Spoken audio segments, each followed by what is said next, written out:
असम के मुख्यमंत्री हैं एकनाथ शिंदे जो महाराष्ट्र के हैं, वो ईडी और सीबीआई के डर से उन्होंने बीजेपी में जुड़ गए, बीजेपी के साथ जुड़ गए। और आज की सुबह की खबर हम बताएं तो केसीआर जो है तमिलनाडु में, उनके घर 48 करोड़ जो है वो मिले उनके बिस्तर में। तो देखते हैं फिर कितनी कार्रवाई करती है बीजेपी। ईमानदार हो जाते हैं और इसलिए कहा जाता है कि भारतीय जनता पार्टी के पास एक वॉशिंग मशीन है जिसमें वो करप्ट नेताओं को डालती है और ईमानदार नेताओं को निकालती है।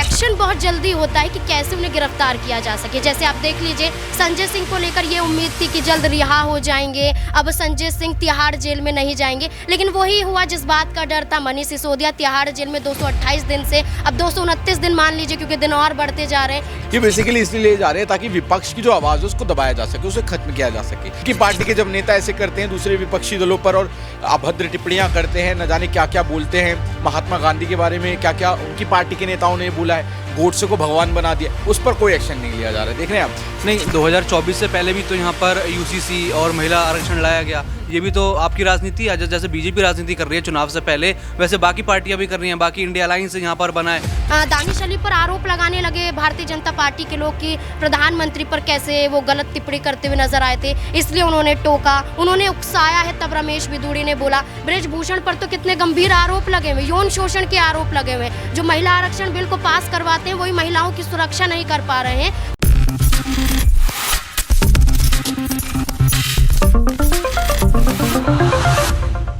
नमस्कार, नेक्स्ट 9 न्यूज देख रही हैं आप और मैं हूं आपके साथ प्रज्ञा सिंह। एक बार फिर से आप सभी का स्वागत है मेरे खास प्रोग्राम सियासी पंचनामा में। सियासी पंचनामा में आज बात हम करने वाले हैं उन देश की सरकारी जांच एजेंसियों के बारे में जिन्हें स्वतंत्र कहा जाता है, जिनकी कार्रवाई स्वतंत्र रूप से होती है, उन्हें कोई भी बांध नहीं सकता।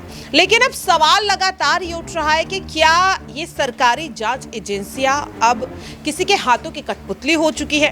क्योंकि विपक्ष ये दावा कर रहा है, क्योंकि जिस विपक्षी दल के नेता पर कार्रवाई होती है उनकी पार्टियां ये कहती हैं कि केंद्र सरकार, या सीधे सीधे अगर कहें तो कहीं ना कहीं बीजेपी इन जांच एजेंसियों को कंट्रोल कर रही है और इसीलिए जानबूझकर विपक्ष के बड़े चेहरों पर ईडी सीबीआई की कार्रवाई देखने को मिलती है। हाल ही में अगर बात करें तो आम आदमी पार्टी के राज्यसभा सांसद संजय सिंह पर ईडी की कार्रवाई देखने को मिली। उसके बाद आप विधायक अमानुतुल्लाह खान के घर ईडी की छापेमारी देखने को मिलती है। सवाल लगातार ये उठ रहा है कि ईडी सीबीआई की कार्रवाई से क्या वाकई में 2024 के लोकसभा चुनाव का कोई कनेक्शन है? क्योंकि विपक्ष तो यही दावा कर रहा है और इसी चीज को आज हम अपने इस खास प्रोग्राम के जरिए समझने की कोशिश करेंगे अपने सहयोगियों से कि क्या उन्हें भी यही लगता है कि विपक्ष जो दावा कर रहा है वो वाकई में सच है या फिर अपने काले कारनामों को छुपाने की कोशिश कर रहा है। क्योंकि जाहिर सी बात है करोड़ों के घोटालों में ईडी ये कार्रवाई कर रही है। यहाँ पर मेरे सहयोगी हैं, शिराज हैं, उनसे समझेंगे।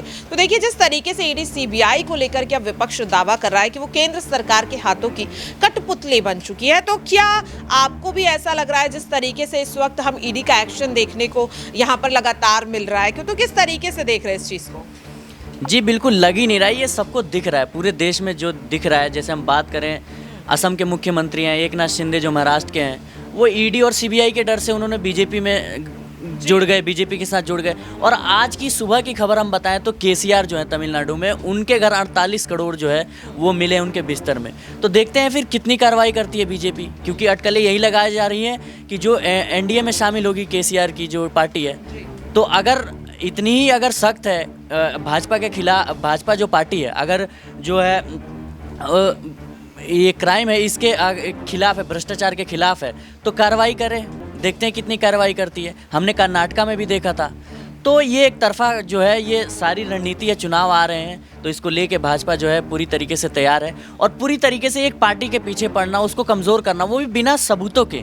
आप देख सकते हैं कि अभी तक जो है 229 दिन हो गए आज मनीष सिसोदिया को, लेकिन अभी तक जो है कोर्ट में ईडी उनको गुनहगार साबित नहीं कर पाई है और कोर्ट उनसे लगातार सवाल कर रही है जिसका जवाब ईडी पे नहीं है। वही मामला अभी संजय सिंह का भी है, लगातार कोर्ट में उनसे जवाब मांगा जा रहा है ईडी से, लेकिन ईडी के पास इसका कोई जवाब नहीं है। तो ये साफ दिख रहा है कि एक तरफा जो कानून का इस्तेमाल जो हो रहा है, एजेंसियों का इस्तेमाल जो हो रहा है, ये एक तरफा एक गलत तरीके से हो रहा है और आने वाले चुनाव में इसका क्या परिणाम होता है ये तो हम वक्त बताएगा।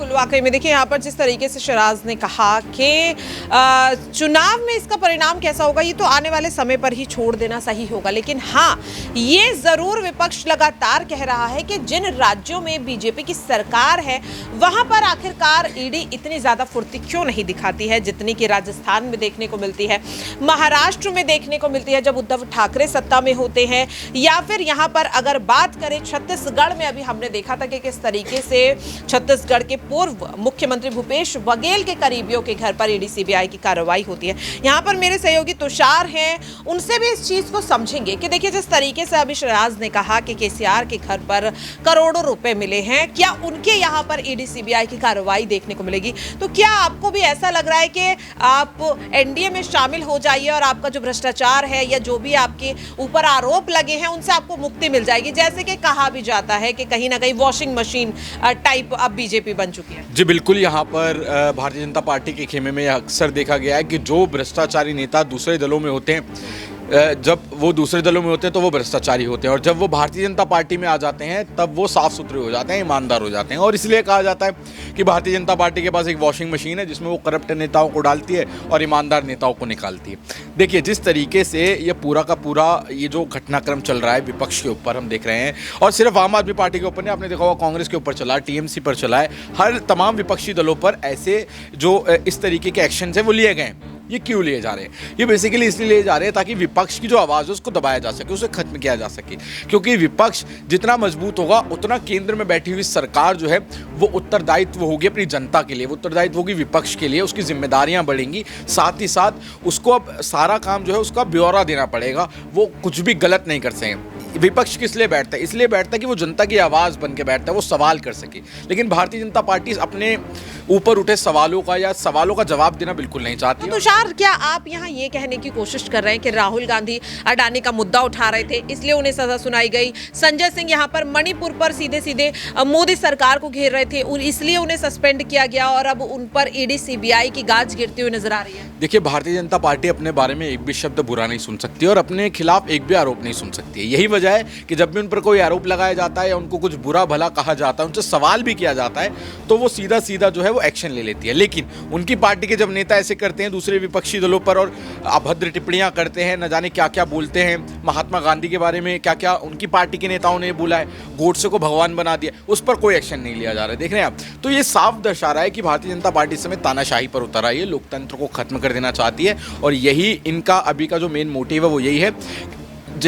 अमित शाह क्या कहते हैं खड़े होकर मंच से? वो ये कहते हैं कि हम विपक्षी दल को खत्म कर देंगे। विपक्षी दल खत्म हो जाएगा तो भैया लोकतंत्र ही खत्म हो जाएगा, डेमोक्रेसी नहीं बचेगी, आप रहेंगे सिर्फ, आप राज करेंगे। तो ये तो राजतंत्र बनाने की तैयारी कर रहे हैं आप। ये बात बिल्कुल, देखिए यहाँ पर कहीं ना कहीं साफ तौर पर आपको इन तमाम बातों से ये समझ में आएगा कि किस तरीके से कहीं ना कहीं धीरे धीरे लोकतंत्र को खत्म किया जा रहा है। ये दावा विपक्ष कर रहा है, लेकिन क्या वाकई में अगर जो कार्रवाई आज विपक्षी दल के नेताओं पर हो रही है, अगर वो बीजेपी के नेताओं पर हो तब भी क्या ये जो विपक्षी नेता है वो यही कहते हुए नजर आएंगे कि लोकतंत्र को खत्म किया जा रहा है? क्योंकि अगर हम बात करें, देखिए बृजभूषण शरण सिंह के खिलाफ भी तो एफआईआर दर्ज हुई थी, यहाँ पर रमेश बिदूड़ी के खिलाफ भी नोटिस जारी किया गया था, तमाम जो भारतीय जनता पार्टी के नेता है उनके खिलाफ भी तो कार्रवाई होती है। फिर भी यहाँ पर दौलत विपक्ष क्यों दावा कर रहा है कि ईडी सीबीआई की जो कार्रवाई है वो सिर्फ और सिर्फ विपक्ष के खिलाफ देखने को मिल रही है? क्योंकि बीजेपी एक्शन अपने मंत्रियों पर भी लेती है, अपने मंत्रियों पर भी यहाँ पर सीधे सीधे चार्जशीट दाखिल होने के आदेश यहाँ पर दे दिए जाते हैं, जो कि लगभग 3 से 4 महीनों में पहलवान खिलाड़ी नहीं करवा पाए, विपक्ष नहीं करवा पाए। लेकिन बृजभूषण के खिलाफ जो चार्जशीट दाखिल हुई वो तो कहीं ना कहीं बीजेपी के बड़े कह सकते हैं कि कदम के बाद हुई। तो फिर आखिरकार विपक्ष कैसे कह सकता है कि बीजेपी अपने नेताओं पर कार्रवाई नहीं करती है? जी बिल्कुल, आपने बहुत अच्छा बचाव करा यहाँ बीजेपी का, लेकिन कहाँ उनको सजा हुई? जिस तरीके से यहाँ पर संजय सिंह को सजा हो रही है, मनीष सिसोदिया को सजा हो रही है, कहाँ उन लोगों को सजा हुई? उनको तो इतने दिनों तक जेल में रखा जा रहा है। किस तरीके से प्रताड़ना उनको। लेकिन दौलत, देखिए कार्रवाई तो चल रही है ना, कोर्ट में पेशी भी उनकी हुई है, दिल्ली पुलिस लगातार दावा कर रही है कि सबूत है, लेकिन एक कानूनी प्रक्रिया है, उसके हिसाब से ही चीजें होती है। क्योंकि देखिए यहाँ पर मैं आपको बताना चाहूंगी कि ऐसा नहीं कि मनीष सिसोदिया को भी तुरंत यहाँ पर सजा सुना दी गई है, लेकिन एक कार्रवाई है, एक प्रक्रिया है जिसके आधार पर कोर्ट अपना फैसला सुना रहा है। तो आप ये कैसे कह सकते हैं कि बीजेपी जो है वो अपने नेताओं के खिलाफ कार्रवाई नहीं कर रही है। लेकिन उनके नेताओं के खिलाफ कहाँ एकदम तुरंत एक्शन होता है। यहाँ पे तो आपने संजय सिंह को देखा कि उसी दिन उनको गिरफ्तार कर लिया जाता है, फिर वहाँ पे कहा जाता है, संजय सिंह आरोप लगाते हैं कि एनकाउंटर करने की कोशिश कर रहे हैं, उनको बाहर ले जाया जाता है। यहाँ पर किस तरीके से लॉकअप के बाहर सुलाया जाता है और अब कोर्ट भी उनको फटकार यहाँ पर लगा रही है। तो आप देख सकते हैं किस तरीके से बस एक चीज़ को जो है कई लोग हैं ऐसे जो बस एक साजिश जो है किसी व्यक्ति या किसी पार्टी के खिलाफ लगातार चली जा रही है, क्योंकि 2024 का चुनाव आ रहा है। चुनाव में आप विपक्षी को हरा नहीं पा रहे मुद्दों से, तो आप इस तरीके से जो है उनको हराने की कोशिश कर रहे हैं, ये दिख रहा है। लेकिन दौलत, बीजेपी तो ये कह रही है कि विपक्ष के पास कोई मुद्दा नहीं है जिससे जनता के बीच अपने आप को मजबूत कर सके, अपने आप को यहाँ पर कह सकते हैं कि कहीं ना कहीं रख सके अपने प्रस्ताव को, और इसीलिए जानबूझकर ये तमाम बेफिजूल की जो बातें हैं उन्हें बड़ा चढ़ाकर दिखाने की कोशिश कर रही है। अगर मैं हाल ही में बात करूं तो यहाँ पर सांसद सुधांशु त्रिवेदी ने ये बात कही है, संबित पात्रा ये बात कहते हुए नजर आए, अनुराग ठाकुर ने भी ये कह दिया कि जातीय जनगणना का मुद्दा तब जानबूझकर उठाया जा रहा है जब यहाँ पर महिला आरक्षण बिल को ला दिया गया, जो कांग्रेस अपने इतने लंबे समय के कार्यकाल में नहीं ला पाई है। ये बात अनुराग ठाकुर कहते हुए नजर आए। नहीं, 2024 से पहले भी तो यहाँ पर यूसीसी और महिला आरक्षण लाया गया, ये भी तो आपकी राजनीति है। जैसे बीजेपी राजनीति कर रही है चुनाव से पहले, वैसे बाकी पार्टियां भी कर रही हैं, बाकी इंडिया अलायंस यहाँ पर बना है, तो सब लोग अपनी राजनीति कर रहे हैं। लेकिन अगर आप राजनीति के बीच इस तरीके की चीज़ें करेंगे, उनको झूठा आरोप उनके ऊपर लगाएंगे, उनके ऊपर साजिश करेंगे, तो ये राजनीति के चलते ठीक नहीं है। आपको जो है मुद्दों पे चुनाव लड़ना है। मुद्दे तो बीजेपी के पास भी नहीं, उनके पास क्या मुद्दा है? हिंदुत्व का मुद्दा है, कभी कोई हिंदू खतरे में, कोई मुस्लिम खतरे में, तो ये मुद्दे काम नहीं करेंगे। अब जनता को विकास, रोजगार और अपनी सड़कों का डेवलपमेंट चाहिए, तो उसके ऊपर लोग वोट दे रहे हैं। वाकई में देखिए यहाँ पर जिस तरीके से कहीं ना कहीं दौलत ने कहा कि भारतीय जनता पार्टी की जो कार्रवाई है या फिर उनके नेताओं पर जो ईडी, सीबीआई या फिर पुलिस की कार्रवाई है वो उतनी ज्यादा फुर्ती के साथ नहीं होती है। तो यहाँ पर मैं नाजमीन से ही इस चीज को समझना चाहूंगी। नाजमीन, जिस तरीके से दौलत ने कहा कि बृजभूषण हो, रमेश बिदूड़ी हो, उनके खिलाफ उस तेजी से कार्रवाई नहीं हुई है, तो क्या आपको भी ऐसा लगता है? क्योंकि अगर हम बात करें यहाँ पर जिस तरीके से संजय सिंह की, मनीष सिसोदिया की, राहुल गांधी की, तो उन्हें एकदम से सजा नहीं सुनाई गई है। एक प्रक्रिया थी, उसके हिसाब से पेशी हुई, सबूतों के आधार पर यहां पर फैसला सुनाया गया। तो किस तरीके से देख रही, क्या आपको भी ऐसा लगता है कि वाकई में भारतीय जनता पार्टी के नेताओं पर कार्रवाई में कहीं ना कहीं ढिलाई देखने को मिलती है? देखिए यहाँ पर समय कहाँ लिया गया है। समय देखिए, संजय सिंह पर ईडी अचानक से उनके घर पे पहुंच जाता है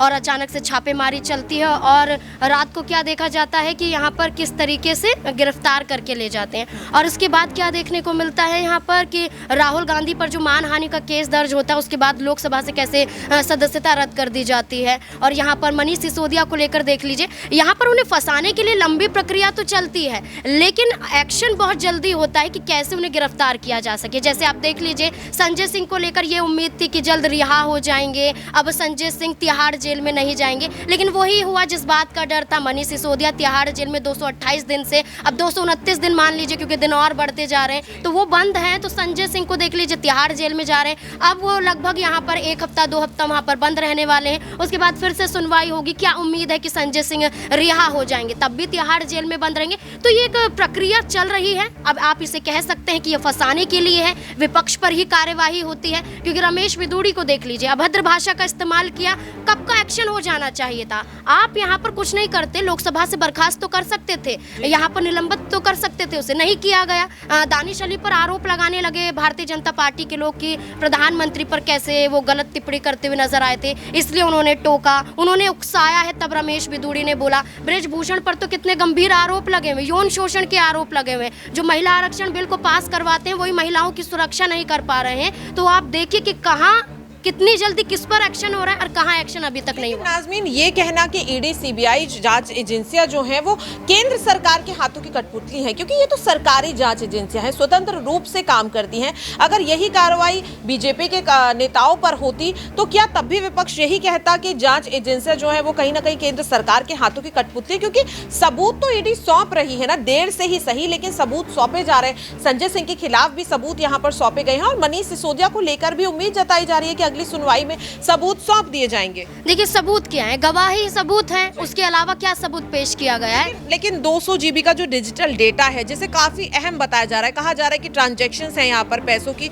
और उन्हें अहम सबूत माना जा रहा है। कहा जा रहा है ना, सबूत एकदम पक्के तरीके से दिखाए नहीं गए। तो यही बात है ना कि गवाह के आधार पर कुछ चीजें, यहाँ पर फोन की डिटेल के आधार पर ये कह दिया जाता है। पहले तो मनीष सिसोदिया को लेकर भी कहा गया कि वो तो अपने फोन यहाँ पर तोड़ रहे हैं, फोन छुपाने की कोशिश कर रहे हैं, लेकिन निकलते किनके पास है? ईडी अधिकारियों के पास ही निकलते हैं। तो यहाँ पर ये सारी चीज़ें क्या हो रही हैं, सिर्फ ईडी अधिकारी, आप कह सकते हैं कि निष्पक्ष रूप से जांच करनी चाहिए, लेकिन वाकई क्या हो रही है? अभी तक क्या भारतीय जनता पार्टी के एक भी नेता, एक भी मंत्री, किसी पर एक्शन अभी तक सुना है कि ईडी सीबीआई ने छापा मारा हो, या ये सुना है कि किसी को पकड़ के ले गई हो और भारतीय जनता पार्टी उसके विरोध में बोली हो? अभी ऐसा कोई भी केस सामने नहीं आया है। जबकि विपक्ष पर आप बिहार में देख लीजिए, झारखंड में देख लीजिए, अभी जो चर्चा चल रही है, पश्चिम बंगाल में देख लीजिए, तो सारी चीज़ें यहाँ पर देखने को मिल रही हैं। तो ये सारी चीज़ें विपक्ष पर ही देखने को मिल रही हैं। वाकई में देखिए, यहाँ पर अब तक जितने भी सवालों के जवाब हमने यहाँ पर हमें मिले हैं, उनसे कहीं ना कहीं ये चीज समझ में आ रही है कि कार्रवाई भले ईडी सीबीआई कर रही है सबूतों के आधार पर, लेकिन जिस तरीके से भेदभाव किया जा रहा है उससे सवालों के घेरे में घिर जरूर रही है। देखना होगा कि जब सुप्रीम कोर्ट में अब मनीष सिसोदिया की फिर से पेशी होती है तो क्या ईडी यहाँ पर सबूत पेश कर पाती है, और अगर सबूत पेश नहीं होते तो क्या यहाँ पर वाकई में अब मनीष सिसोदिया को बड़ी राहत मिलती हुई नजर आएगी या नहीं। फिलहाल के लिए मेरे खास प्रोग्राम सियासी पंचनामा में आज के लिए इतना ही। मुझे दीजिए इजाजत, नमस्कार।